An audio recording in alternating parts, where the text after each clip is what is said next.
speakers thus far. What a great panel you just led, and what a pleasure to hear from everyone.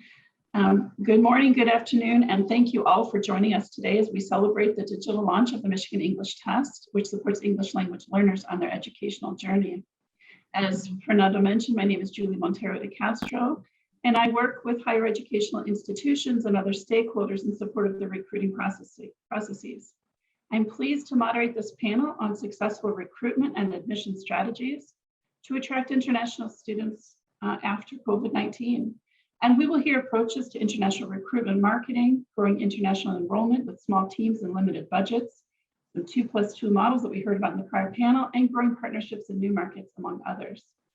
While I introduce the panelists, I invite you to fill in our poll that Jordan is going to be sharing with you that will help us to identify the institutions and programs that are represented by you in our audience. And let's see, Jordan, if you're able to run that poll. So they're just a demographic profile of the institution where you work, the institution, your program, department, and your primary role. And if you can just go ahead and fill all of those in while I introduce the speakers, that would be great. Our first panelist is Mr. Luis Castillo. With over 13 years of enrollment management and student services experience at the University of Arizona, Luis Castillo is a passionate education professional who currently serves as the Associate Director of Marketing and Strategic Operations within the Student Engagement and Career Development Office.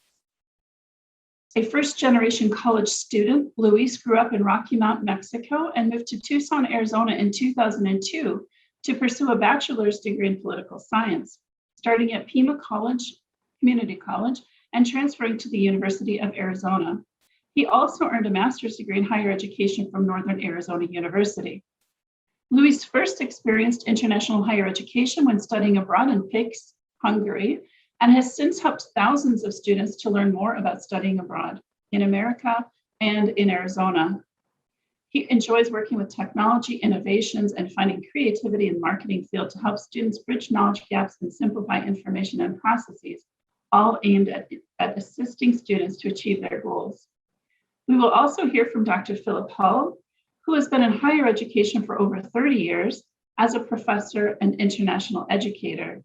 He earned his PhD in American Literature from the University of Nebraska-Lincoln in 1996 and has worked for private colleges and public universities ever since.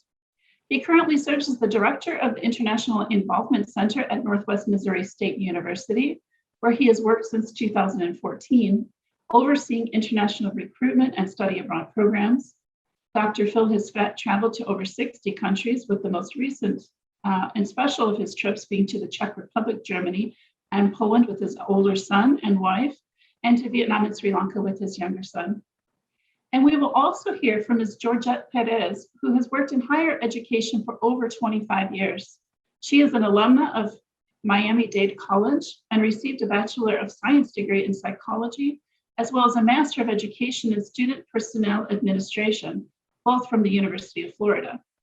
Georgette is currently pursuing her doctoral degree in higher education leadership at Florida Atlantic University. And after receiving her master's degree, she held various positions in multicultural affairs, student activities, and leadership programs at Weber State University in Utah before relocating to Miami and Miami Dade College, where she has held various positions in the areas of continuing education, testing, new student center, and student achievement. For the past 8 years, she has served as the Dean of Students at the North Campus. Georgette is passionate about student success and equity and has dedicated her career to advocating for underserved students.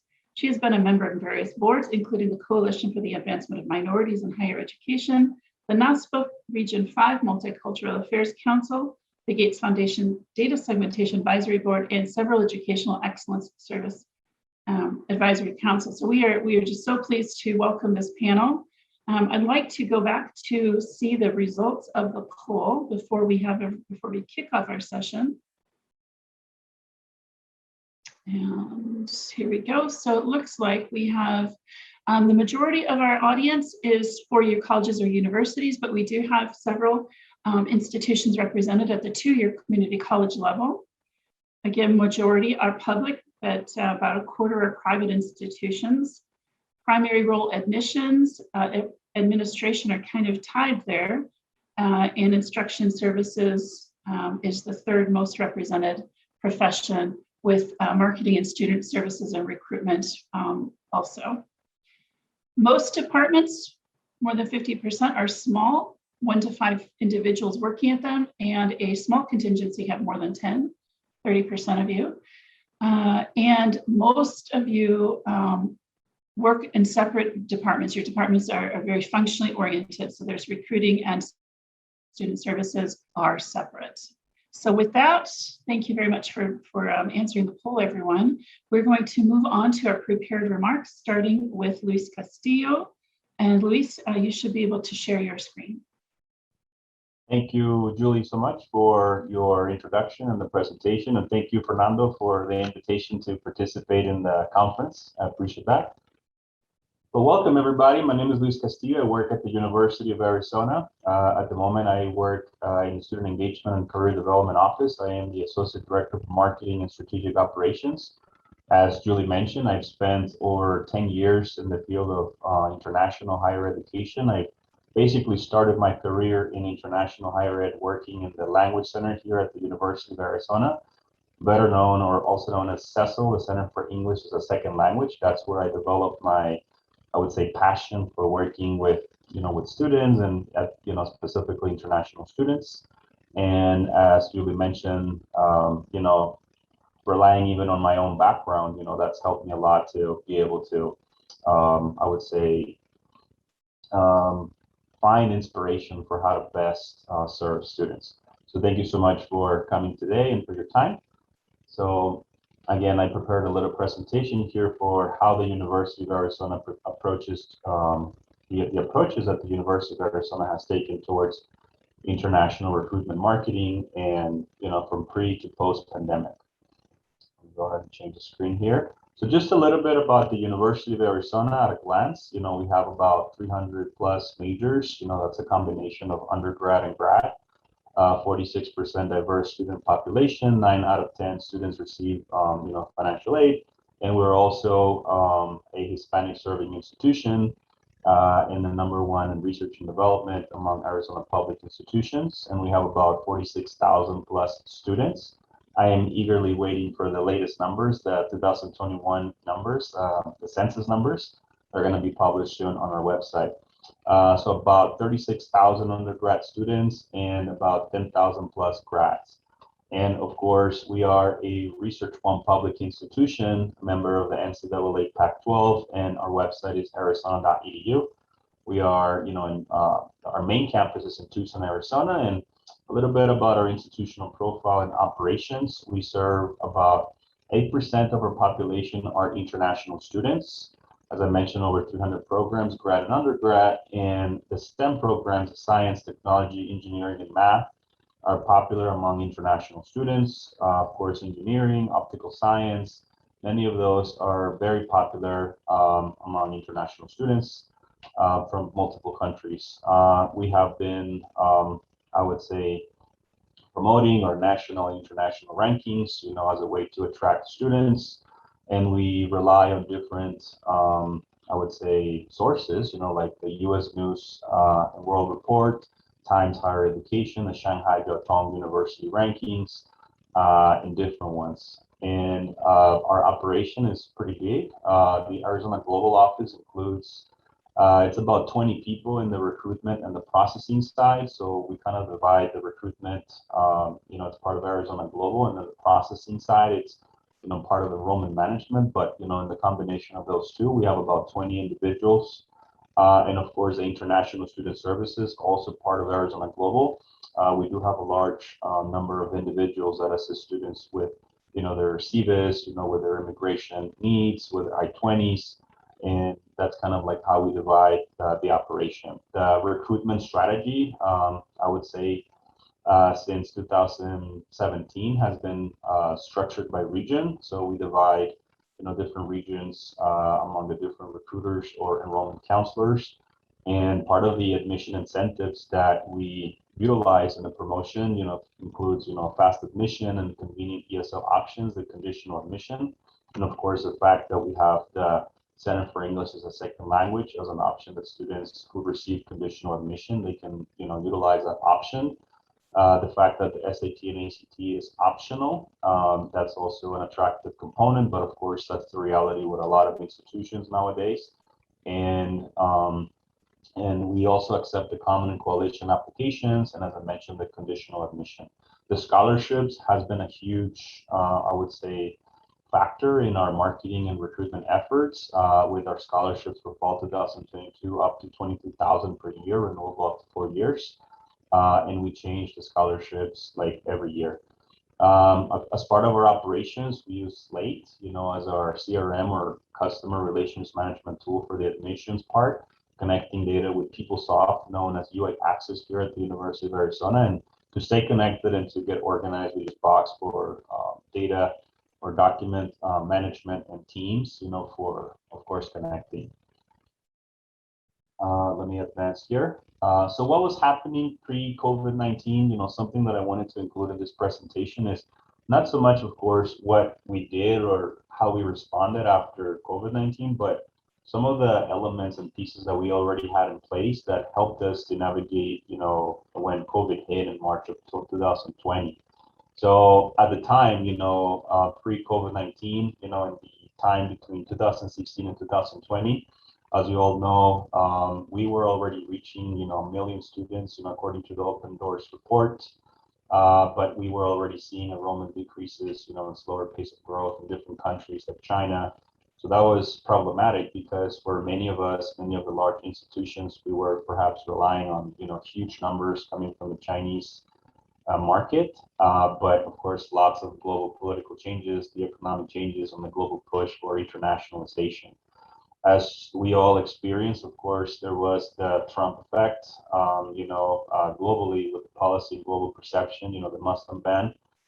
So we were already experiencing some difficulties in being able to attract students. So rapid changes in business models around the world with agents, becoming schools, schools becoming agents. So as you all know, or as most of you know, those were the developments that we were all experiencing during this period, pre-COVID-19, 2016, 2020. And of course, intensified competition around the world to recruit more students, increased cost of tuition, and a lack of increase in scholarship offers. At the time, for example, at the University of Arizona, we had a disparity in terms of the scholarships that in-state students and out-of-state students and international students were benefiting from. So that was another strategy that we had to tackle, to create, parity and better situation to help students, especially as we were observing the numbers, the difference in numbers coming from Asia, from India and from Latin America. We were all seeing those changes reflected in Open Doors. And of course, the government scholarship changes, SACM, as you all know, we were already seeing changes to the scholarship system, and we were seeing the impacts of that on campus and, the arrival. Let me go ahead and change here to presentation mode. I should stay on the same screen, and everybody can still see my screen, right? Sounds good. So let me go ahead and I wanted to include the data that we were observing back in the day. This is like the 2016, 2017 numbers to kind of match, of course, the experiences that we were having, and of course, the data, was solid in terms of the number of actual students studying in the U.S. We had reached about 1 million students, but the pace of growth was already declining. And, in 2016, 17, the number of international students in the U.S. increased by 3.4%. But, as we were observing, for us in the field, we were observing that wasn't as good perhaps as the year before. And we were already seeing a drop in the pace of growth among Chinese students. And so that was problematic, of course, because we needed to diversify. But we can see here some graphs from the Open Doors.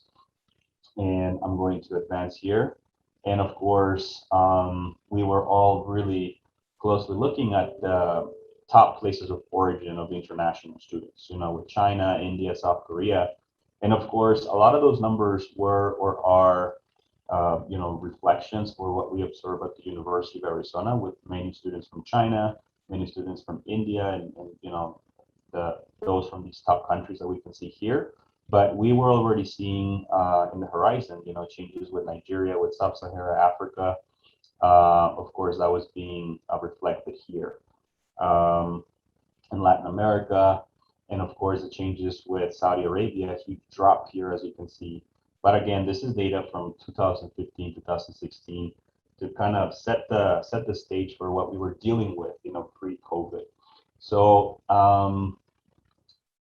as I joined, the international admissions team at the end of 2016, I wanted to kind of follow the strategy that you see here on the screen. I wanted to implement a marketing strategy that analyzed, of course, a market background, what we were seeing, what we were welcoming, looking at both places, like external data and internal data. External data, of course, open doors and the CUs by the numbers, and then internally, of course, the numbers that we were recording through our census reporting and all of the analytics, and then establishing a mission and vision in terms of mission, kind of looking at the numbers and the goals that we wanted, and then the markets that we wanted to focus on, and then some of the messages and the must things to do, with some of the methods lined up and the media and the moments, kind of looking at the schedule of activities, when we were going to do what.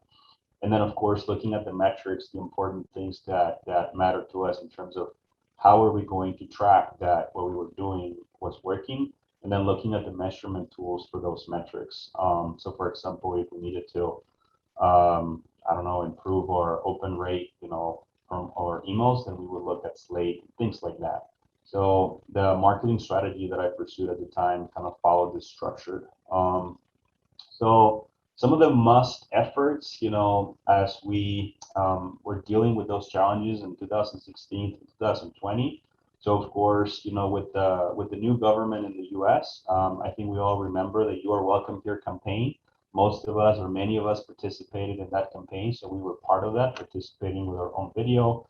And we have to think beyond China, because of course now India, Africa, and Vietnam were rising markets that were popping up in our radars, and that was of course being reflected in the data that we were seeing from Open Doors. All of that internally led to internationalization efforts, which eventually led to an inclusion in the strategic plan, to include a pillar regarding setting the standard for a global university. So that was important for us because we needed to accentuate that at the University of Arizona, international students or global students is key. And of course, we needed to include and be more strategic with our top messages, fighting myths about Tucson. We're in the desert, but some students, thought that, they didn't know, that we have mountains and that the weather's great, and that we have rain. And so we were fighting a lot of myths that we had to really change. And we were relying on data to look at that. And of course, establishing differentiators with other schools in Arizona, top value that U of A provides. So better and bigger scholarships to attract India, Vietnam, and other important regions, not specialized scholarships by country, but just in general, we were observing and we knew that some countries, they're more focused on the economic part, so for Vietnam, for India, and for others, and especially with Africa, we wanted to make sure that we were preparing the landscape to be more attractive in those regions. And then we changed the enrollment counselor model versus the recruiter model. As you may recall, or as you may have in your own institutions, a lot of institutions rely on the international traveler model or recruiter, traveling to different regions to recruit students. But we wanted to change that to an enrollment counselor model where basically our recruitment team transformed into being a counselor to help students from the moment they apply to the moment they arrive. And we were able to implement at the time, using WhatsApp, WeChat, of course, emails and calling and texting, a lot of the digital tools that many institutions still adopted after COVID. And of course, working with agents, a small strategic number and a new landing page for international admissions, lead generation. And as I mentioned, we use Slate as our system, with an aggressive system of email campaigns divided by the student funnel, prospects, applicants, etc. And then we didn't really have an international, like an official polished admissions video. So we created that. More videos, testimonials, and tutorials, YouTube focus. And then for China, we had to have a special strategy on Youku because, as you may know, they're like Facebook and all those things are blocked over there. So we needed to have our content hosted on those platforms. And then, of course, strategic travel. The idea of abandoning travel, was never, I would say, a consideration, but it was more about transforming it into strategic travel, as opposed to just going everywhere and anywhere. We wanted to make sure that we were visiting strategic markets. And of course, a huge move that we pursued was hiring a specialized person to handle China. We've been experiencing a lot of internet issues here in the United States last week, haven't we? One thing we could do is move on to Dr. Phil and then come back to Luis, if that would be okay. Yeah, that'll be fine with me. Okay. Shall I go ahead and do that? Sure, that'd be great. All right, well, I'm, as Julie said at the very beginning, as she was doing introductions, I'm Dr. Phil Hall. I'm the director of the International Center at Northwest Missouri State. And just like Luis did a little bit ago, I'm gonna first give an institutional and also an office profile. As you may have figured out, we've got 3 very different campuses, 3 very different offices in terms of our complexion. And so we are a mid-sized public school. We've got about 7,800 total students. Some of those are online only. We now have a total international student population of just over 700. We are located in a rural community. So I always tell friends and family and students that I can step out on my front porch, I look to the west, and I either see soybeans, corn, or cows. So that's how close we are to the land out here. We actually do have agriculture as one of our big undergraduate majors, and we do have a working farm just north of campus. Maryville itself is 12,000 people. So when the students are here, it really does kind of inflate the population numbers in our community.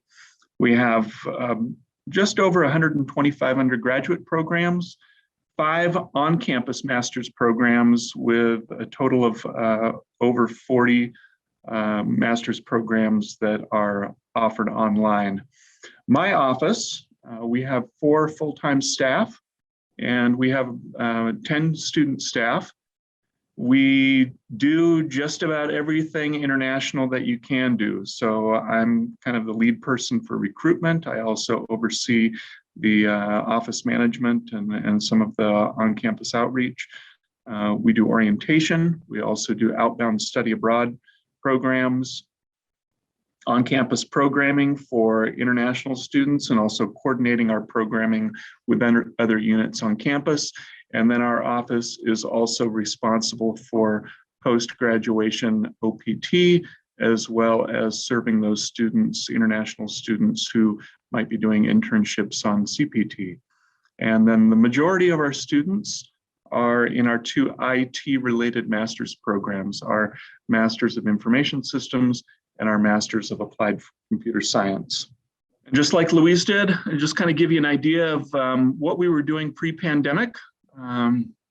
So kind of a by the numbers, in 2015, that's when we saw our high water mark of 806 students. Now we still did have quite a large segment of that student population from India in the master's programs, but we also were much heavier in undergraduate Nepalese students.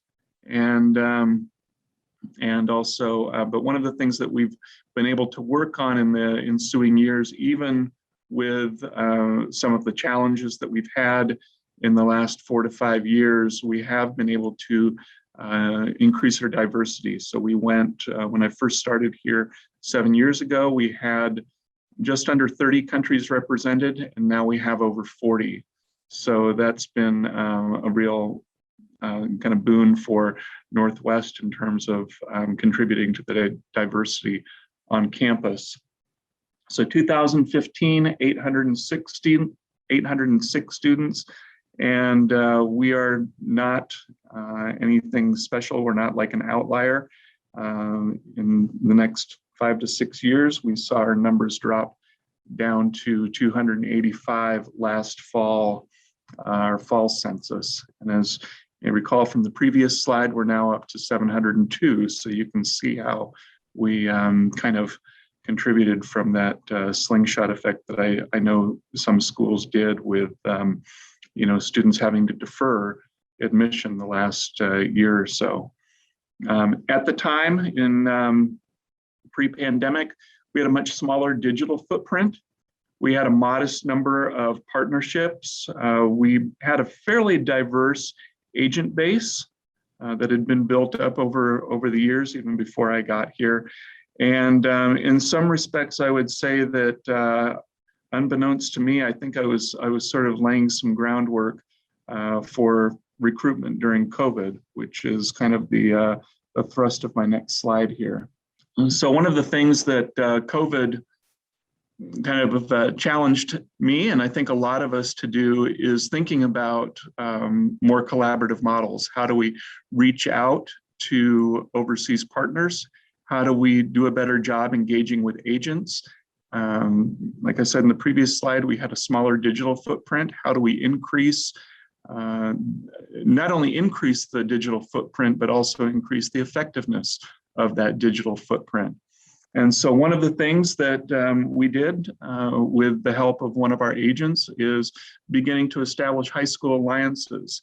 So partnerships with high schools in the Philippines, throughout the Latin American region, where we developed a kind of a paper relationship, but as well a virtual relationship with those schools, and starting to work with them in terms of engaging with their students and informing them, kind of brand recognition for Northwest in regions. And one of the things that that's allowed me to do with a small staff and also a modest budget is I don't have to think about traveling as frequently to some regions. I can engage with them in different ways and focus some of my recruitment efforts in other areas and think about other kinds of investments, if you will. One of the things that we also did, conversation started back in 2018, is to develop a Northwest in China program. So a former colleague and a friend of mine put me in touch with an organization in China. And the first year, in 2019, we were able to do that on the ground in Shanghai. And of course, with COVID, the last 2 years, it's been an online endeavor. And so it's been an opportunity for our faculty to get international experience, but also to kind of connect with Chinese students. And one of my goals when we're finally able to get back on the ground is to open that up as a study abroad program. So you can see, I think, some synergy between campus internationalization, educating our faculty on international initiatives, as well as study abroad programming, and also connecting with partners and colleagues halfway around the world. And then I worked with a company that we've been involved with for a number of years to develop digital brochures, and specifically to do branded brochures, digital brochures with some of our agents. And also we've been developing those with our study abroad exchange partners, so that we have digital brochures that are tailored to those universities overseas that send us their students to study here for a semester or a year.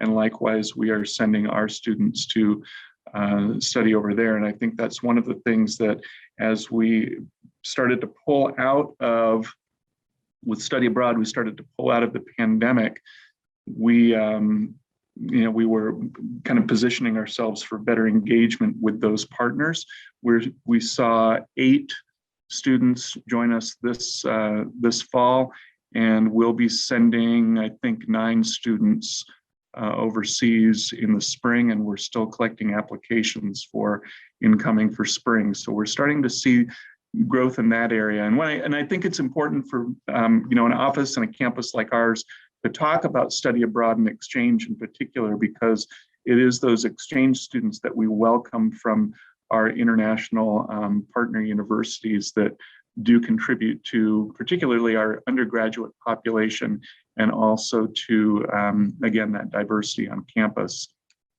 And then another thing that we began to initiate kind of before the pandemic, but also began to increase during COVID is some financial support for high-performing agents.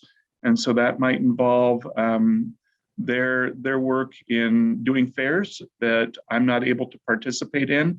And in some cases, it's advantageous for them to do that because they know the local schools, they know the language, and they can get the message out in some cases in a much more efficient manner and develop that connection with communities in those regions.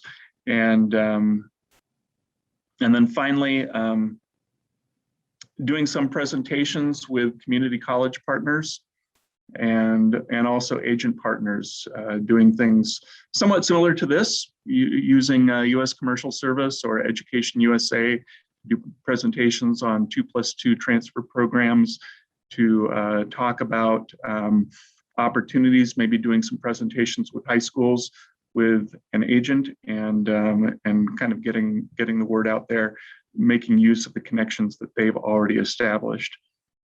And then kind of, I think one of the things that we've all experienced as well, both domestically and internationally, is having to think about flexibility of the application process, whether it is at the undergraduate level with SAT or ACT scores, or if it's at the graduate level with the graduate record exam or the GMAT or whatever other kind of graduate level exam you might have.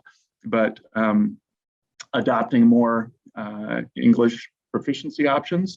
I think all of us wish we had invested not only in Zoom, but also in Duolingo, so that we could take advantage of sort of how those platforms have really taken off in this kind of environment. Also thinking about deferral fee waivers. So rather than keeping our $50 deferral fee in play, relaxing that, getting rid of it so that students, through no fault of their own, they're not able to travel. Or in some cases, sorry, I lost my train of thought, but we did have, the GRE waivers, the GMAT waivers, things like that, so that students don't feel like, they're being put in a hard position because they can't, they sent in the application, keeping their application open longer than we normally would, than what our policies or practices had previously been. And then finally, continuing to explore international transfer agreements. So for example, in Malaysia, the American Degree Transfer Program, which is very similar, of course, to our own US community college model. And so those were some practices that I had in place, in some cases pre-COVID. And then when COVID hit and we were all kind of grounded, it gave me an opportunity to kind of continue those things, continue those outreach efforts, and to look for opportunities, hoping, believing, knowing that we would get to a place eventually where we would kind of begin that face-to-face engagement again. Some domestic efforts, I've kind of hinted at a few of these, but one of the things I've been doing still over during the pandemic and also had begun doing pre-pandemic is expanding our community college partnerships. I think, one of the things that I think we're very good at in our own regions and in our own states is reaching out, for example, here in Missouri, reaching out to Missouri community colleges. We're very close to the Iowa border, also Nebraska and Kansas. And so there are natural funnels for domestic students and even international students to come to Northwest after they complete their associate's degree. But having grown up in California, in the San Francisco Bay Area, I knew that there was a rather extensive and high quality community college network out there. I also know, growing up there, that the cost of living is very high. And you don't have to grow up there to know that the cost of living is high on the coasts and in certainly in some other cities around the United States. And I knew that Northwest had some quality academic programs to offer.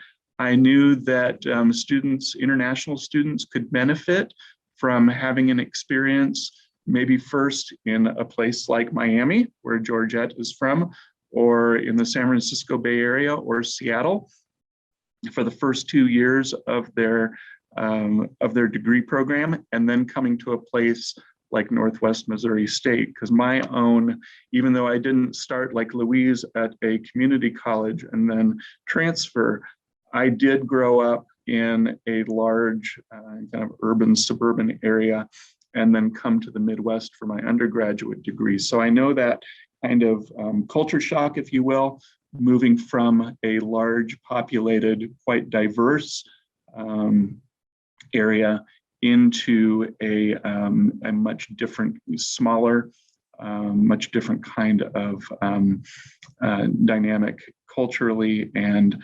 academically and personally, and what that the benefits that brings and some of the challenges that brings. And then, of course, thinking about, if I'm not getting on a plane, if I'm not spending money on hotels and food and in-person fares, thinking about ways that we can expand, continue to enhance our reach, and using money in the budget to test out opportunities with other digital platforms, in enhancing existing ones that have proven to be good. So kind of investing a little bit more money in some of the bells and whistles that they offer. One of the things that we did that was quite successful is once students started getting their visas and paying their 901 fees, I and my assistant director, Erica Lees, we began to do semi-weekly Q&As with both graduate and undergraduate students.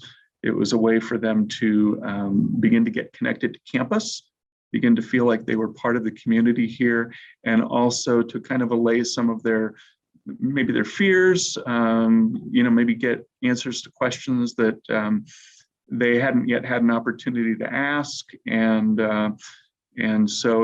also to, of course, to see our faces, and in some cases we would invite students in to assist with that process. And we'd like to think that one of the things that has helped us with our yield rate is that kind of preliminary level of engagement that we've had with students. And then another thing that we did, finally, we used to have a system where kind of our study abroad social media, our current student social media accounts, and then our prospective social media accounts were all separate. And with a small staff, it's very hard to manage all those and kind of juggle all those pieces. And one of the things that we did is we collapsed them into one Facebook account for all those students, one Twitter account, one Instagram account, et cetera. And so even though some of the messaging that goes out might not apply to all students, on another level, it kind of reinforces with students that international things are happening, and we are as interested in sending students out into the world and experiencing a study abroad experience as we are in bringing international students to campus. Some of the challenges, very quickly, some of you all have probably felt this and maybe are still feeling this, but staffing challenges. I know certainly within the region, I know some offices have gone down to kind of the bare bones, both in terms of people and in terms of budget. There's a little bit of, in some cases, a lot of burnout.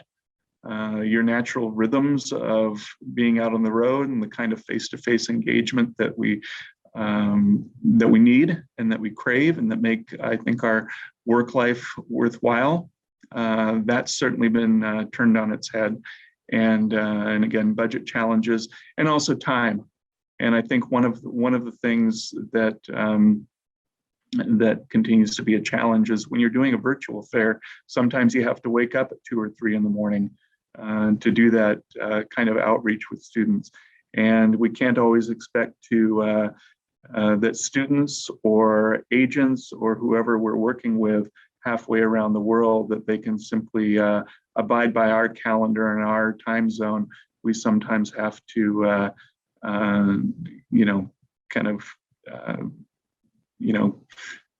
be kind to them and let and work on their work schedule.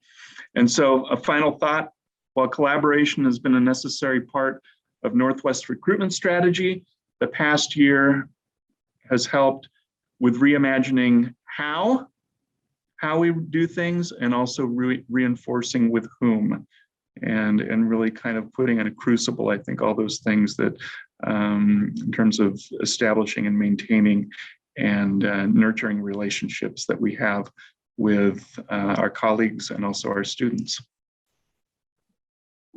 There we go. Thank you so much, Dr. Phil. That's wonderful. I'm going to share the screen for Luis to continue his presentation. So let's do that. Hi, everybody. I'm back. I'm so sorry for the technical difficulties. To be honest, it's rare, but here we are.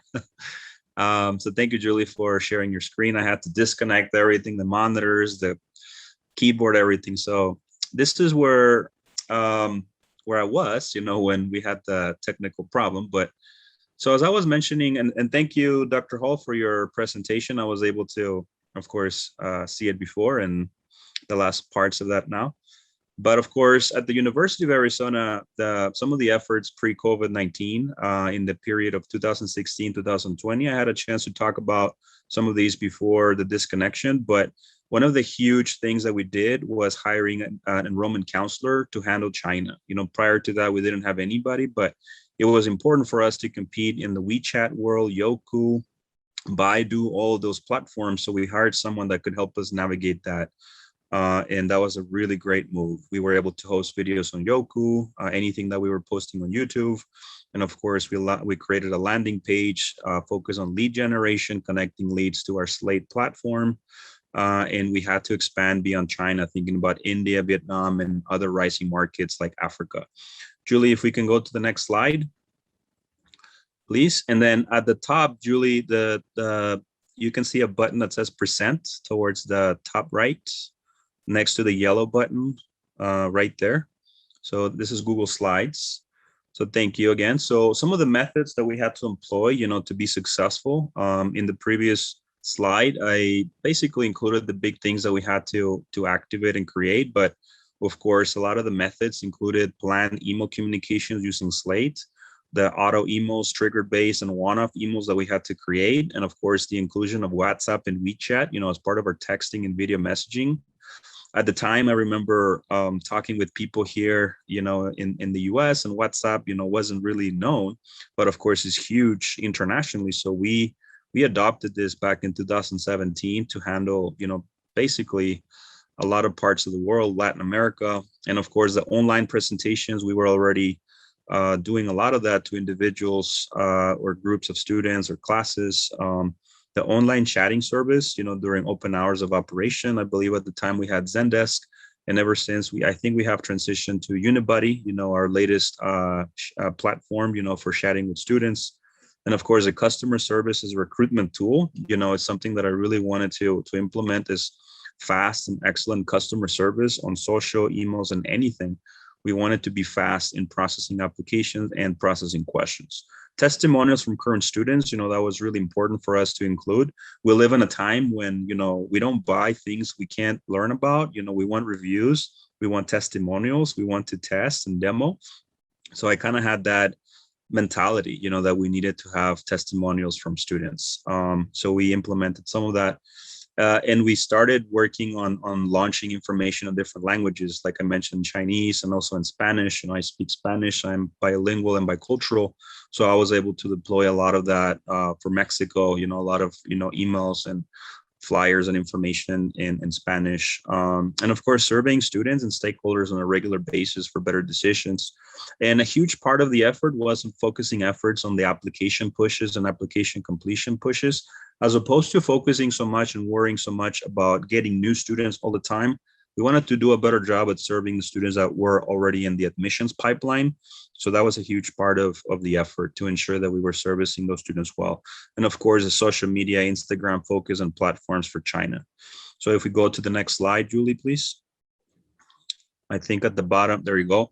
And this is just an example of some of the videos, that I created, as part of the effort. As I mentioned, we needed to create videos that didn't just like promote the University of Arizona, because there's a lot of that, but we needed to create systems and tools that help students, navigate the complexity of our processes, how to apply, how to pay the application fee, how to submit the next steps, different things that we were able to create. One of them in particular, like how to transfer to the University of Arizona, has been successful because we were looking at data and we knew that students needed that content. And the creation of these videos helped us to, instead of respond with like complex answers in our emails, we were just able to link videos, to the students. And for the Chinese population, we were linking, of course, Yoku videos instead of YouTube. So we needed to segment that population. And you can see here an example of things in Spanish, becas and scholarships and a lot of the complexities that we needed to create. So this is just an example. And then you see a couple of, stories here, like actual students, incoming students sharing their experience, and also like current students. You can see that student there with the red shirt. So next slide, Julie, please. So then what happened? COVID-19 hit. So this is how we responded. Up to this point, the purpose of my presentation is to kind of show you or explain that we were already laying the framework and the groundwork, for a lot of the things that we needed in place when COVID hit. So of course, we needed to move away or create more of the digital strategies and efforts. So thankfully, we already had a lot of that in place, just because it was part of our strategic plan, to move away from just like visiting places, and we needed to include some things. So we went home, and we organized around Zoom and Teams, and we had to optimize our phone systems to be able to take calls virtually. And then, we just had regular meetings with weekly staff meetings, goals, numbers, updates, and also the updates on the regional developments. I believe Ana Villavicencio mentioned or shared earlier, that as part of the Education USA efforts, they have all of those updates that we were really relying on, to understand what was happening in the different regions, with visa issuance and all those things. And then, of course, the enrollment counselors and agents based in region, that was part of our operation. We had to segment our slate call list, to just make it a little more intuitive. And then the leadership also created new programming, the opportunities for students to start online, with their degrees. So we created everywhere that Arizona.edu or Arizona Global or online programs, online programs specially designed for international students, with scholarships and pricing for them. And of course, leveraging the microcampus network. And we also invested a little bit, in promoting that, with social media ad spend. And we had a lot of the foundational work in place, but then we had to change our product a little bit to enable students to start online. So that was a huge part of our operation, to push students, if they were able to come, but if they couldn't make it, to still come and maybe do it online or begin online. We also had to become a little more flexible with our deferment process to ensure that students could defer for the next semester or the one after that. And as I mentioned, we already had in place WhatsApp, WeChat by region, and Zoom, used for virtual presentations and fairs. We also had our Arizona, I didn't list it here, but we also have a collaboration with, I think it's UVisit. That's our platform for the virtual, I would say, tour, that we just accelerated prior to COVID and then after COVID to ensure students could understand the environment. But of course, we had to create a virtual presence for orientation, for helping new students, And we just transferred a lot of that, as most of you did, to Zoom or other platforms. So we already had a lot of digital strategies in place. We were just tested, to accelerate the implementation of those tools at scale.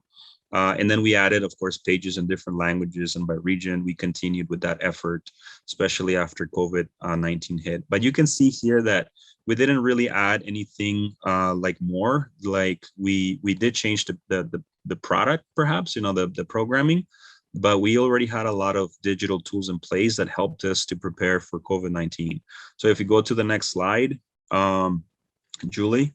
And of course, this is just a quick snapshot of our results, that you can see there.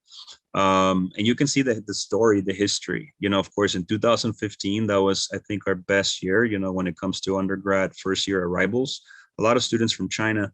But then, of course, we started seeing a drop. And then towards, the end of the journey here, we started seeing an acceleration of more applications, and that admits, students from Africa. That's why you see like bigger numbers for the number of admit students. But then, of course, yielding them was complicated, or has been complicated, because students, can't get visas in many parts of the world. So we did increase our application numbers and admit efforts, because we accelerated the enrollment counselor process. But of course, we were impacted by, the visa issuance rates in different parts of the world, and, due to COVID and all of those complications. You can also see there the change in politics in the US from 2016 to 2017. You can see the impact there in the number of students that we yielded. You can clearly see it there. And then we started to rebound, by next year. And then again, 2019, and then we kind of stabilized this situation with COVID. And I think for us, that was a huge win, to be able to stabilize despite all of those challenges. And if you want to explore our data, you can see the link there. But I hope that helps. I apologize for the technical complications, but I'm glad that we were able to make it work. My name is Luis. And if you have any questions, I believe, Julie, we're going to wait till next presenter, right? Thank you, Julie. And thank you, everybody. Yes. All right. Well, good afternoon, everyone. For I think most everyone, maybe good morning for some, depending where you are. So I'm Georgette Perez, and I serve as the Dean of Students at Miami Dade College's North Campus. We actually have 8 campuses, and I'll share a little bit about our institutional profile in just a second. Happy to be part of this wonderful panel. Little bit about Miami Dade College and where we are. I think one of our greatest benefits, we're located in Southeast Florida, and I think in Miami, which probably automatically becomes a natural and attractive place to come to as a student. It is a hub for international gateway here, to especially to the Americas, to all over, really. So that's one of the, I said I wouldn't use this word, but it is one of the sexy things of our college, is our location, because Miami is by nature, one of the places where some students are interested in visiting. So that's where we are. And a little bit about us, like I mentioned, we are in Miami, Florida. We opened our doors back in 1960, and we are one of the larger colleges in the nation. We are originally, by design, we are a community college. Back in 2003, we became a type 2 institution by starting to offer the baccalaureate degree. Our first degree at that time was the education degree, due to a workforce demand in the state of Florida, like many baccalaureate programs for the community college, which of course opened our doors to increasing the number of students international that would stay with us and not necessarily transfer out, even though we still provide a robust transfer process and support system for our international students who use the college as a way to get to their next destination. For those who understand the community college system, because we also know, the community college system is not necessarily well known or recognized globally. So we have about 120,000 students, and I mentioned earlier, I am part of the North Campus. We have 8 campuses and an outreach center All campuses also have a dean of students, so I am one of 8 dean of students. Up until recently, I was also the dean of students that was overseeing the international student service area, and I'll share that structure with you just shortly. But we offer about 300 plus pathways that either lead to certificate programs, associate, baccalaureate, and also some of our vocational programs as well. And so a little bit about the MDC support structure, right? We do have 2 areas that primarily work with in the area of international education. And an easy way to describe it, maybe not so much to this group that will really understand it, but the International Student Services, which is actually located within the Division of Student Affairs, is the arm of the institution that supports any of our students that come from abroad on a visa, on an F1 visa, to study here in the United States and seek education. So that's more the traditional international student office. But we also have the Office of International Education, which actually falls under the district area and supports the entire college as one office. And that is the office that typically handles study abroad. And the way we see it is they support all of the interests of our students and faculty that go out into the world, whereas International Student Services supports the students coming from the world to us. And as you'll see, I did note where the structure falls. I mentioned earlier, I serve as a dean of students, and so International Student Services is located at all campuses for the most part. We don't necessarily have certifying officials at all 8 campuses, but we have someone who represents that ability for all campuses. Some campuses have overlap in being able to provide that service to some of our students. And the larger campuses have a director and may have a support person as well. And then some of the not so large campuses either have a clerk or a coordinator or some type of support system to assist our students in the process. And obviously, when I say larger, not just in size, but also in population and students served that are international as well. So a little bit about the COVID, right? And similar to Luis and Phil, talking a little bit about where we were pre-pandemic, where we are currently, I'd like to think we're post-pandemic, but I'm not sure that that's an accurate statement.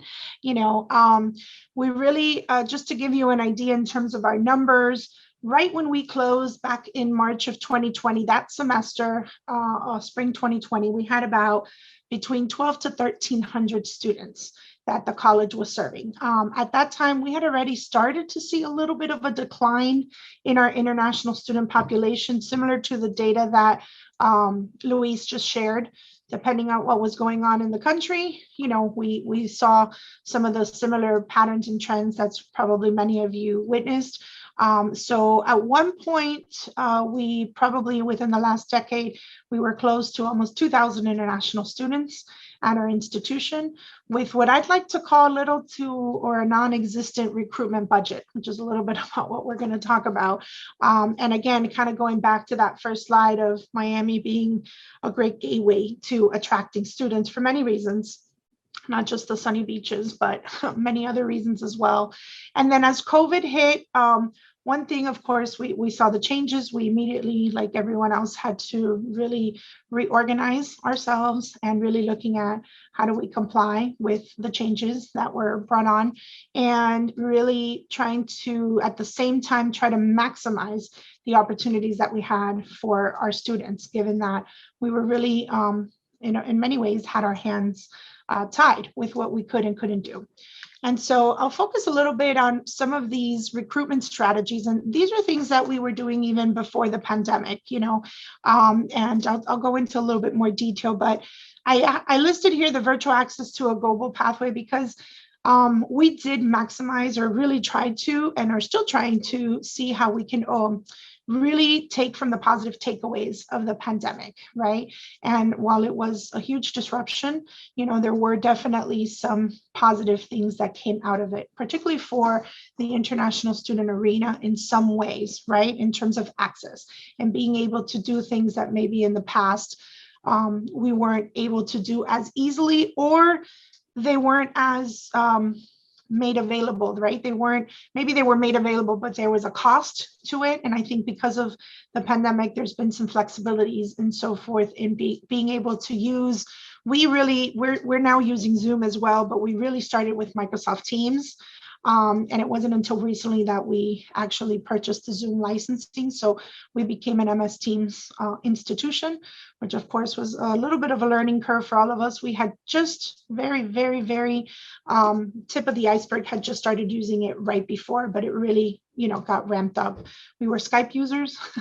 I don't think people are using Skype anymore, but we were Skype users, and of course some other types of, conferencing softwares and stuff like that. But we did have to quickly do that, and this did allow us to serve our students in a way and give a little bit more access. So I'll talk a little bit about that shortly. But some of the other strategies is capitalizing on some of the local schools that already have high schools, and that includes high schools. It could be specialized schools. There's a lot of language schools in Miami that we've used. There's also aviation schools, for example. We have scholarship opportunities, and I'm using scholarship loosely. I'll talk about that in a second. Some of our own faculty ambassadors, even staff ambassadors as well, and capitalizing on our personnel. Because again, by nature, Miami Dade College is a very diverse institution that has a great diversity among its faculty and staff. And so we've been able to use that in different aspects to be able to reach out, both again, through what would come to us as a student who's international, as well as students who are seeking to go and seek education abroad. And then I put word of mouth. It just transcends, and I can't undermine it enough.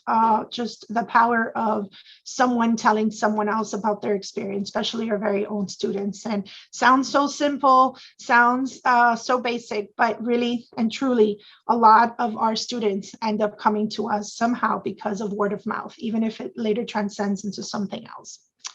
And so I'm going to focus a little bit more into some of those pre-pandemic, and these are pre-pandemic strategies that are still what we're using currently as well. So it's not like we've completely done away with them. It's just that it has changed. I talked about the local schools. We do have the public schools here don't have they have very little international students that are here in an F1 visa. It tends to be more of our private schools and our charters, but that's a great way to create the pipeline of students that are already here, perhaps don't want to relocate or don't plan to relocate, especially if they're here with family and so forth. So that's a big advantage that we have utilized, especially with here in South Florida.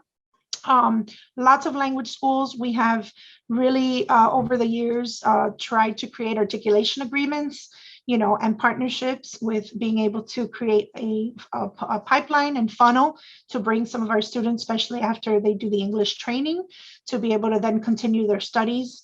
We offer English here for students who are seeking a degree. We have both the non-credit and the credit. For international students, they would, of course, pursue the credit program, which is an eligible program of study. And we have many of our students that start that way. It's English for academic purposes. But these are students who choose to enroll in other language schools, and we've done that. Some schools have been more successful than others. And sometimes we've gone a few handful of students.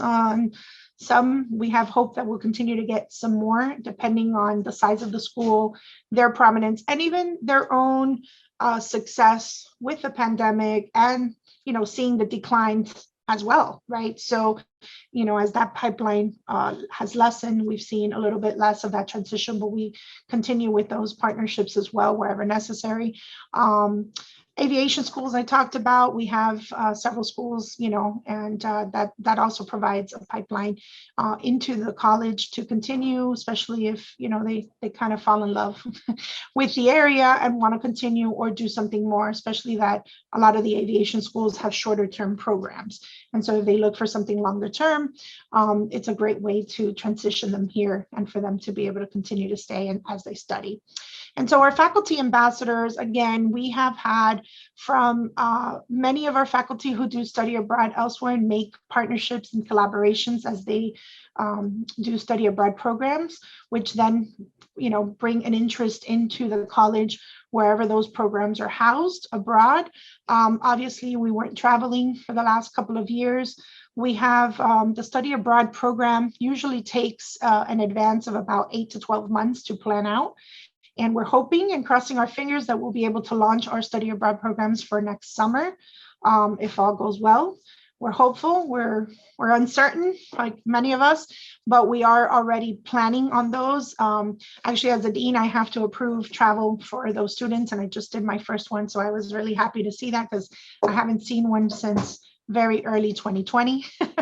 And I was very pleased to see that form come through my desk. And so also to many of our own faculty and staff have ties to their own countries and have relationships. And I know, again, as maybe a little bit common or basic as it may sound, is being able to tie, they may have relatives that work in higher education in their local institutions there, and maybe want to create some partnerships, or have students that are interested in studying a specific career field that may not be offered at their institution. So that has led to creating partnerships. We also, here specifically at the North Campus, we house a School of Justice for training and also our basic law enforcement. And so through that connection, we've also been able to bring in students who are interested in seeking training, particularly in the criminal justice field, and being able to take that information back to some of their countries to be able to apply that. So we have capitalized on that as well. And like I said, sometimes just, wanting to make those connections. Now more than ever in the pandemic, being more open to that. And I think the MS Teams and the Zoom has opened that up to create these conferences a lot more efficiently, more simply, and to be able to have conversations as if, we're standing in, in the same building, or we're, on the other side of the hemisphere, has allowed us to do that. And again, word of mouth continues. Even our very own students, there's still very much interest in students, especially with things that have occurred, not just the pandemic, but even natural disaster, unfortunately, has created a big increase or need really in students having to seek to move and relocate. We are, again, being in Miami, we're close to the Caribbean, and unfortunately, with the hurricanes and the devastations, the earthquakes, that has created an effect that has created an interest in bringing some additional students or looking into the possibility, which really leads me to being able to talk about some of the scholarship opportunities. And there's a mixed match here. So, for example, our American Dream Scholarship is really intended for our domestic students. However, the college has been very generous in allowing students who meet the criteria, right, to get the in-state portion of their tuition and fees covered. So while it does not cover the full tuition, MDC is still very affordable, even though to many of our students, when they're struggling financially, which we've seen, it's still a lot of money. In comparison to some of the private universities, the tuition at Miami Dade College is still very affordable, which also has lent to us being an attractive institution, especially with the ties to family or the other ties to just South Florida in general. And so the American Dream Scholarship will pay that in-state portion, which alleviates the students' tuition about a third of their tuition and fees. We also have an honors college. It's a selective boutique program that, if selected, and we do have a few of our international students that do take advantage of this, will pay tuition and books, and they get a stipend to assist them for the 2 years of their associate degree, which is fantastic. We do have institutional funds that are earmarked specifically for international students. And we also have foundation dollars that the college has really prioritized to also serve. And one of the things, I know this says pre-pandemic, is I have FIP on here, and FIP is actually a financial incentive program that we actually started offering through, and this is not HERF funds, I want to be clear, this is monies that were allocated by the institution to support our students in need post-pandemic. And we have allowed students who are international and out of state to take advantage of these funds, which has really helped us. So not necessarily in recruiting new students, but it is a retention model. So it has helped us to keep our numbers. So I'll say it's not recruitment, but retention is part of that. And I had to throw that in there because it really has helped our students remain with us and not have to seek alternative measures, like several of our students who've had to, drop out or not continue for all the reasons we know. And we also have service grants, and these are monies that are allocated by the deans to students to provide a service to the institution. And so many times there has been a priority shift because we know that the tuition for our international students is so much higher, and there's so much financial need that we have allocated. Many of the deans will allocate a good chunk of these funds specifically for international students who are very willing to provide, and they may assist with calling campaigns, reaching out to students, about an upcoming event or upcoming project. Some of them serve in the student newspaper. Some of them might be tied to some of the performing arts. And it's really at the discretion of each campus to do that. So that's also been another way that we've been able to support the student and really make it worthwhile, especially when we're seeing, that change in the financial, support that our students are getting, which again, I'm sure not just exclusive to MDC, but nationally in terms of the support that they're getting from home, given the pandemic, loss of employment, everything else that, could probably be a whole other segment, right? And so I also want to, as I get ready to conclude, really talking about, and I hope I'm doing okay with time, but focusing on the benefits of the pandemic, if you will, probably doesn't sound right that way, but really increasing our virtual presence and our digital access to things, right? Where before we were participating in some virtual fairs and so forth, it really wasn't the way of life. I think the fact now that we've all become so much more accustomed to the virtual and, the online connections. I think that there's a lot more openness. Being able to tap into virtual presentations at the high school, which wasn't necessarily typical. And that's actually something we're working on. The International Student Services Department this year has committed to really looking at recruitment, as a much more intentional focus. From now, it's been a lot of word of mouth, a lot of, connections through family, through being able to. We really have not had a dedicated recruitment budget. I think the institution is launching, and I think they are. We're launching our new strategic plan. We have a new college president that took office back in January. And I really foresee us as we get through this pandemic, I really see us taking our international focus to the next level and really being able to provide that to students. And I know when we were on the previous session, we were talking about what is really going to, be an international student, right? Because really students with remote learning and being able to access higher education from anywhere, how will that be defined? But I think that there's still great opportunity to really look at that and maximize that opportunity with a place like, any of our institutions really. I think one good example to the virtual access, we started offering testing online, right, as a necessity. And so that also even shortened the time of students. Before, we'd have to have students who would have to come sometimes into the US to take some of our placement exams if they weren't available in their country, right? We do remote testing from before, but not all countries offer a place or a testing site to be able to do that. So now that the pandemic has allowed us to do that remotely, has shortened the time that a student doesn't now need to either come to the United States before they onboard, which has helped us a little bit, and has also increased. So better use of the time frame with onboarding and matriculating students and being able to get all of the documents in on time to be able to, matriculate. And I think lastly, just mentioning too, just the use of like some of our partnership organizations who have also ramped up their virtual access and their digital footprint in so many other places. And if we have these partnerships, we've also been able to gain some of the benefits from their ability to now have that greater access. So I think I'm okay with time. That takes me to the end. So thank you. I know we're going to open it up for questions now, so I will stop sharing. We are going to start off with some questions related to budgets. You've all touched on maximizing your efforts with very limited budgets. And I know that is an absolute art.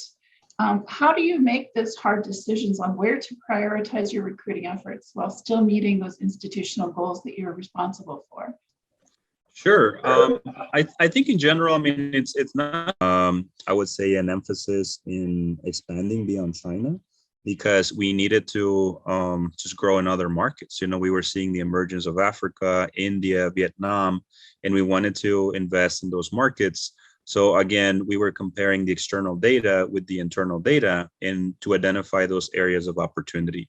So back in 2015, 2016, I think we were all seeing the growth that Nigeria was kind of representing, Ghana also in a way, but I think we were all visualizing that eventually, you know, we would have to play a balancing game, because, you know, some markets are able to produce big numbers with big yield rates, but other markets produce great traffic, but the yield is not that great. So I think in general is really looking at your internal data and then comparing it with the external data, and then based on that, creating a strategy that allows you to pursue in a more strategic way for example, the low-hanging fruit, you know. So for us, you know, we're in Arizona, you know, a huge part of our strategy is, of course, doing a better job with Mexico, you know, and you know, as a border state, you know, borders with Mexico. So part of our strategy has been investing in, you know, in translations and things like that. So I think it's all not a revolutionary idea, but really is leveraging the data, you know. Start there and then create a strategy and aim to try new things. You know, it's okay to test, for example, ad spending and boosting Instagram posts and things like that to see where that takes you. And even YouTube video boosting, you know, it's something that we tried that I didn't mention, but for me, it's just leveraging the data really well. Thank you. Would either of Dr. Phil or Georgette like to comment on your strategies? Just Maximize budgets. Sort of to continue on a couple of things that Louise said. I think it helps if you have support from your higher ups, certainly to do that experimentation. I think sometimes, you know, I agree with Louise and all the things he said. I think sometimes, you know, making sure that you continue those investment in the things that are working, that you know are, you know, going to be that consistent, somewhat predictable as things can be in international ed, predictable funnel. You know, for us, India, Louise, for you, historically, it sounds like China has been kind of that predictable funnel, but then also making sure that a certain segment of your budget that you have the blessing of being able to use some of that to test out new markets, you know, going to open doors, you know, looking at where those emerging markets are and being able to say, okay, we are going to invest a certain amount of our dollars, our time, our energy in going into West Africa or going into Central Asia or going into Southeast Asia if we've not been there before, if we haven't seen that kind of you know, student traffic before.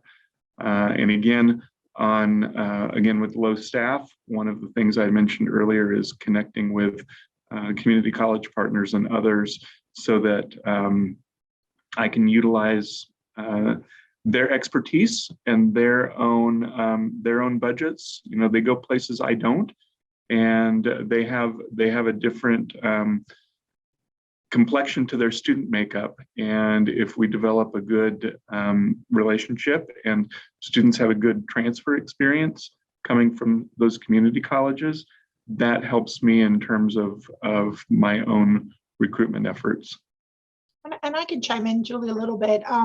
We really have not had a budget. So we've maximized it beautifully, I think, from not really having one. And I think being able to try some things throughout time, right? It's, every now, and then we'll be able to get some support to do some things. So I'm hopeful that as we move forward and we really develop our strategic plan and develop where we want to go with recruitment, that there will be some additional support that will really help us. But I think too, even with the little budgets, when we have had small, small allocations to be able to do some of that, again, tagging on to what Luis and Phil said, is really knowing where you're getting that return on investment, right? For that low-hanging fruit, if you will, and trying to maximize on that. At the same time, I think having to be bold enough to try new things and see what it is, because sometimes you may not know. And I know for us, we don't currently use agents, for example, and that's something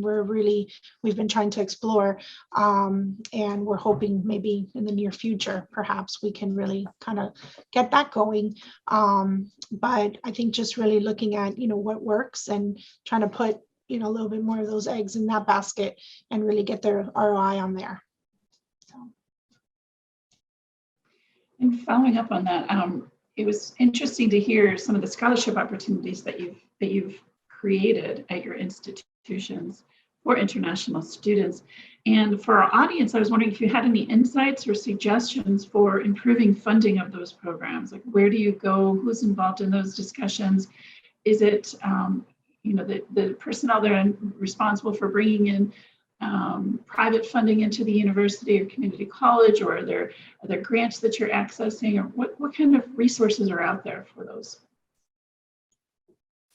So I can tag into answer the institutional part of it, because I think we have been really supportive as an institution to be able to earmark funds. And I think a lot of it, one is advocacy from within, to really being able to say, and I guess maybe we're a little bit biased because we've had great support from the leaders who oversee the international student services, who really believe in the mission and the role of the international student at the college. And so I think just one, also looking at data to really show and the investment in the long-term retention. Our international students typically have a stronger grade point average. They have higher achievement. Their completion rates are higher. And so I think also, depending on where we've been with our completion agenda and looking at all of that, right, being able to, at the right time, be able to use that as a way to advocate, to say that this is something that's going to have not just direct benefits to our students, but also long-term positive impact on our institution for reasons that align directly with what we're trying to do in terms of our mission and even our completion agenda, and being able to do that. And I think from the private entity too, I mean, always being able to showcase what we do for and with our students and the successes that they have, especially whether they transfer on to another, institution and go on. And some of them go back to their countries, some of them opt to stay here, in the United States and give back. And so showcasing some of that good work of with this little investment, because at the end of the day, we do, I talked about MDC's affordability. It is a lot to the student, but for, the big donors, it's sometimes just a little investment of planting a seed and really being able to give this opportunity to some students. So that we've been very fortunate with that, and always continually looking for opportunities to further support that. It doesn't stop because we have these funds. We have to continue advocating and continue to say, these are things that we need. So.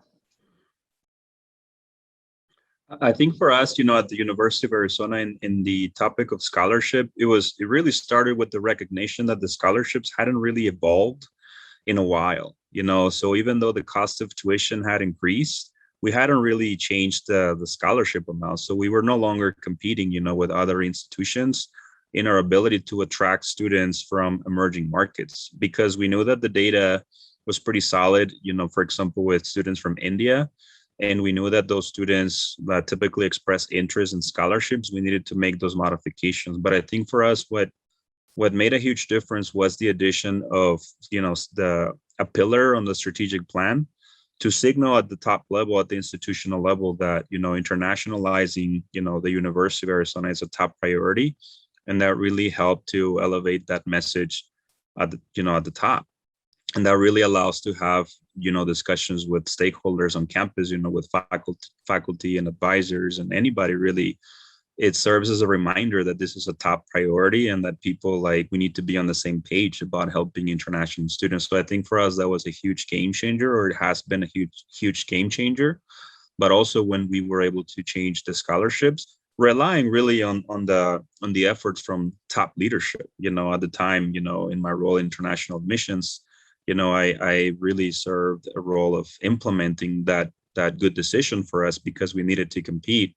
So I always remember that moment when we decided to increase the scholarships, and it was a huge boost because it made sense, and financially, I don't know what, the top leaders were able to adjust to the institutional budgets or things like that, but it was a decision that reflected that match. It was coherent, to the new way of working towards international students, and also with the recognition that the Chinese numbers were dropping, a market that traditionally is self-funded, and also with the recognition that the numbers from Saudi Arabian students were dropping, with the changes on the SACM scholarship. So it was really a strategic move based on data, and based on what was happening. And it was based on, I would say, an ethical move to create parity, and serve students with better scholarships matching what we were doing for the domestic students. And kind of continuing that line at Northwest, and the international undergraduate scholarships predates my arrival at Northwest, again, 7 years ago, but our international scholarships are modeled after our domestic scholarships. And it's just that they're called something a little bit differently. The criteria is a little bit different. For domestic students, it's kind of a combination of GPA, class rank, and ACT and SAT. Well, a lot of international students, they don't have class rank. You can't gather that same information on them. And so the ability for us to give them in-state tuition is based on their English proficiency score. And then their ability to get a merit that had been based solely on either the SAT or the ACT plus their high school GPA, things that are certainly quantifiable and that they still do have access to. One of the things that actually happened last week, so this is sort of hot off the press news, but I think as a response to COVID and difficulty of students and also the changing sort of perception and landscape of the test culture for students getting in to universities, we now have, there is some merit scholarship money that is designated as test optional. So it's based solely on GPA. And that is going to, I think, be a big boost for us in terms of international recruitment as well as domestic recruitment. And then about 3 years ago, we used to scholarship our international graduate students, give them an in-state discount. But one of the things that we did is we got rid of that in-state, out-of-state differential and went to a flat rate tuition model. And so we basically increased what had been our in-state, and we significantly decreased the out-of-state. And because a lot of our master's programs were populated by international students. So. Excellent points. Okay, moving on. Let's see. We have we talked a little bit about pathways programs and the 2+2 programs, and ways to carve or create new markets that might be a little bit different than what you had done before. What tips do you have, Georgette? You talked a little bit about creating new positive or new agent relationships where you didn't have them previously. And I wonder if you have any additional tips for doing that, for moving into these new markets, and if you go alone or if you're going together with specific university partners, and also with the U.S. Department of State or Commerce, if they play a role in that. So specifically to agents, and I think just in general, but I think I'll use agents as an example. Sometimes it's about not getting the buy-in or support for different reasons, right? And in our case, it was, we tried to go the agent route several years ago, and our team, which is phenomenal, by the way, just really did a lot of work, a lot of research to put the information together, and it just didn't seem like it was the right time. The institutional wasn't feeling it, right, for reasons, and I think we've been cautious in many ways, and I think that that's always a challenge, right? So I think that sometimes you have to know when to resurface or reignite something that wasn't necessarily a bad idea, just not a good idea at the time, right? And I think that that's where we're hoping that maybe we can take this. Like I said, we're in a new strategic plan era where we're currently right now getting ready to launch, our 5-year strategic plan. So I think that it fits in very nicely with where the institution is currently. We had a change in our college presidency and our leadership. And I think that actually one of the leaders that was very supportive of us, going the route of agents is actually now in an even higher leadership position. So we think this is a great time to kind of strike, because there is support. And I think sometimes that's what it is, right? When we try to explore certain things, we have to be mindful of the entire context, right? And it's important to know when is the right time sometimes to pursue things. So I think I'm going to take it from that perspective of really saying, okay, maybe now is the right time to strike. And sometimes I think it was Phil who said it earlier. Someone mentioned it, that it's hard to predict, especially with the international arena, right? Or hard to plan, right? Because there's so many other external factors. So I think at the same time, it's knowing when is the right time to take that risk or take that step forward and kind of throw that spaghetti on the wall and see if it helps. And if it does in a positive way, then taking advantage. Our laws change, our guidance changes, sometimes from one moment to the next, and really being able to stay on top of that to really know when there's a little benefit. I don't want to say a loophole, but if there's something that's going to be have a positive return in some way, really being able to take advantage of that. And that's really the approach that we're hoping to take perhaps with agents as we move forward. And that's just one example, but just, I guess, really knowing when is the right time to repropose or propose something. Yeah. Just to add to that, Julie, you had mentioned U.S. commercial service, and I guess going back to my biography, I started out as a English professor and then backed into study abroad. And when I got to Northwest, I really had no recruitment experience. And so it was really kind of not completely learning as I went, but, I had colleagues and I'd kind of learned a little on the sidelines. But when I got here, one of the things I was intentional about was, when I was exploring a new country, new market, I would reach out to U.S. commercial service and use Gold Key. And I did go on a few of the big fairs. I quickly learned that some of the big ones weren't a good fit for Northwest because we kind of got smothered by some of the other big name schools. It's hard to hang your shingle out when nobody knows who you are. You have to figure out how to kind of make yourself a little bit more visible and stand out. But U.S. commercial service was very helpful in terms of identifying high schools, in some cases identifying maybe some university partners and also agent partners and those who paid off. Not always. There have been a few duds along the way, but generally that has been a good method for us. And I continue to use Education USA in a variety of capacities, both virtual fairs, also on the ground fairs, the opportunities that they provide for doing presentations to student groups and sometimes to high school counselors. So those have been good way for us to network and to kind of get our brand out, because trying to sell yourself in small town Midwest is it can be a challenge sometimes.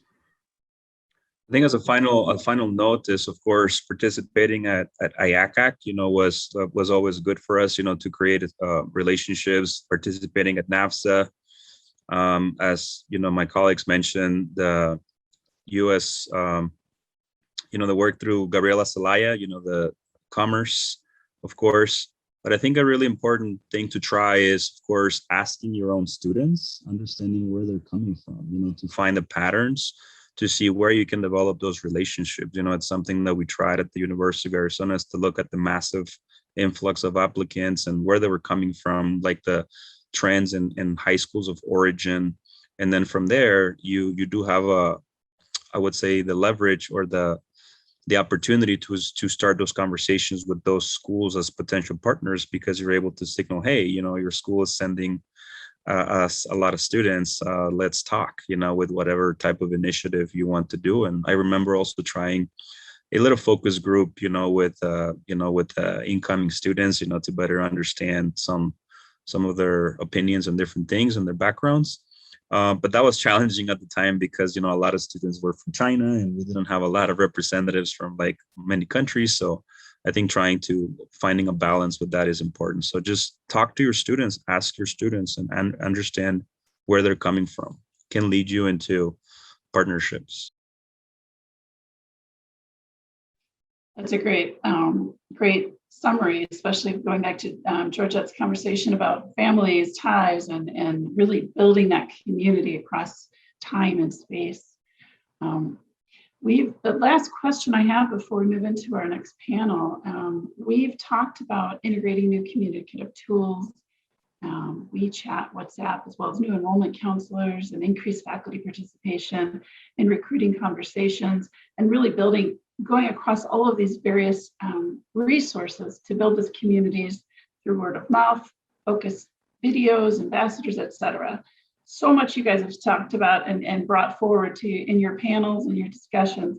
But if you have some last thoughts on what has been the most effective recruitment tool that you found or process during COVID that you plan to move forward into a post-COVID reality. Is there anything that comes to mind, on such a large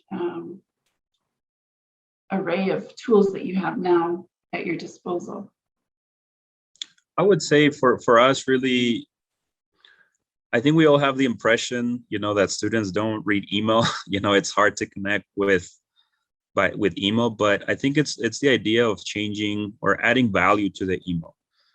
So instead of sending like a huge response to a question, as I mentioned during my presentation, for us, at least what I've observed, is changing what you provide to them, makes a difference. So creating videos, that have testimonials and tutorials that have an answer to their question, not only serves the student in front of you, but it's also passively recruiting and it's marketing.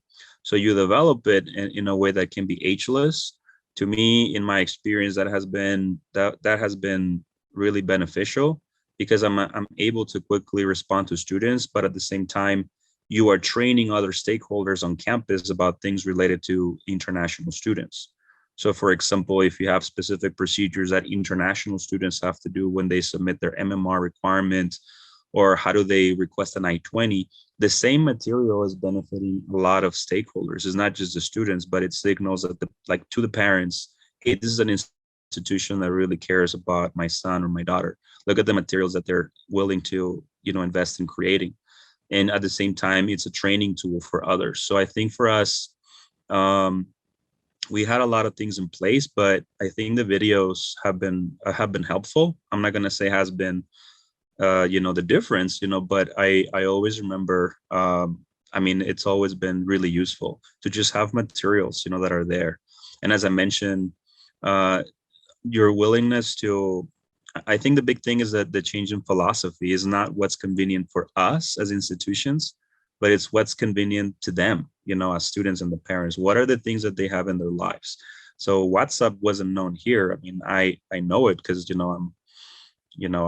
I use it, in my family, but I know they use it too. So it's the willingness to to use it and to try it and to test it and not be afraid.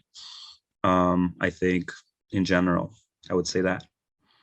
I think I'm gonna, Go I'm ahead. sorry. Go ahead, Georgette. No, go ahead. Okay, Phil. So this is a more general, practice. And I think that, again, I think it's a perfect storm of a lot of things, but the pandemic really caused us to look at ourselves very differently through necessity, which I think forced us to look at how and why we do things.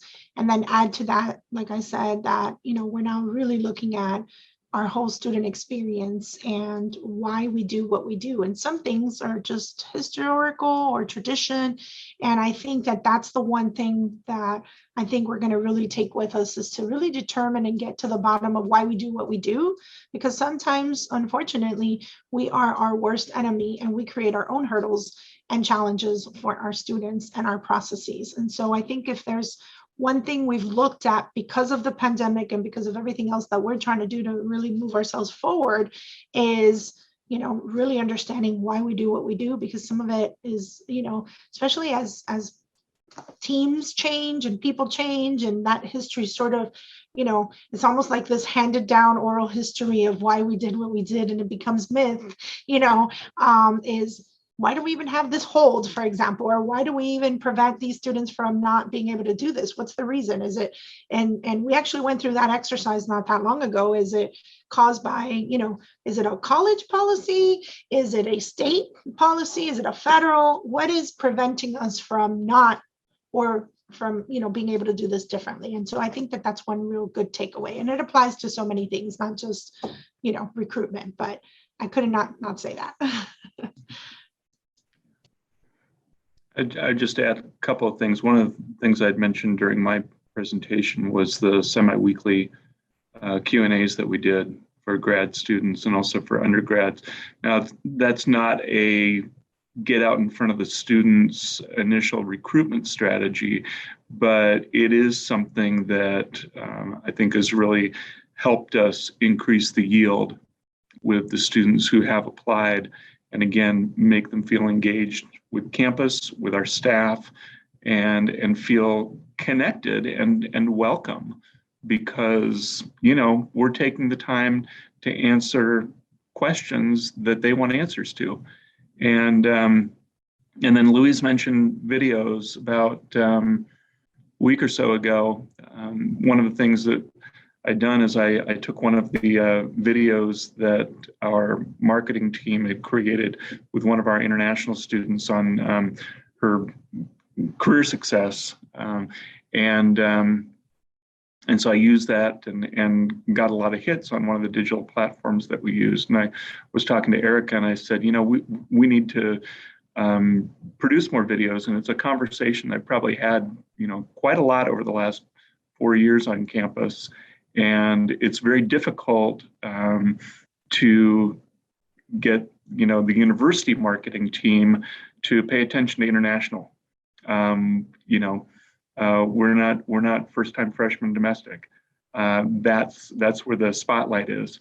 And so I said, let's develop maybe a couple of prompts, pose a question. The best thing about Northwest is, or what I like about Northwest is, and create a contest where they create a 30-second to 60-second video answering that question. And then we can use that and spit that out. They're going to be organic.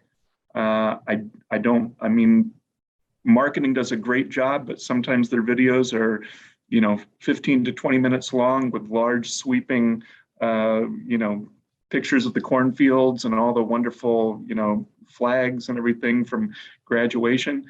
But that's not what captures students' attention. They want something that's quick and to the point and looks like it is, not shot with a high definition camera, that's up on a tripod. It's shot with their phone, which is also a high definition camera now.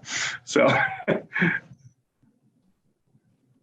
Well, thank you all. We've heard some great ideas and actions to become more nimble and creative and create a deeper community ties in response to COVID and moving forward. And I'd like to thank each of our panelists for your experiences, sharing those and challenges and opportunities. And we'll hand it over to you, Fernando, for the next session.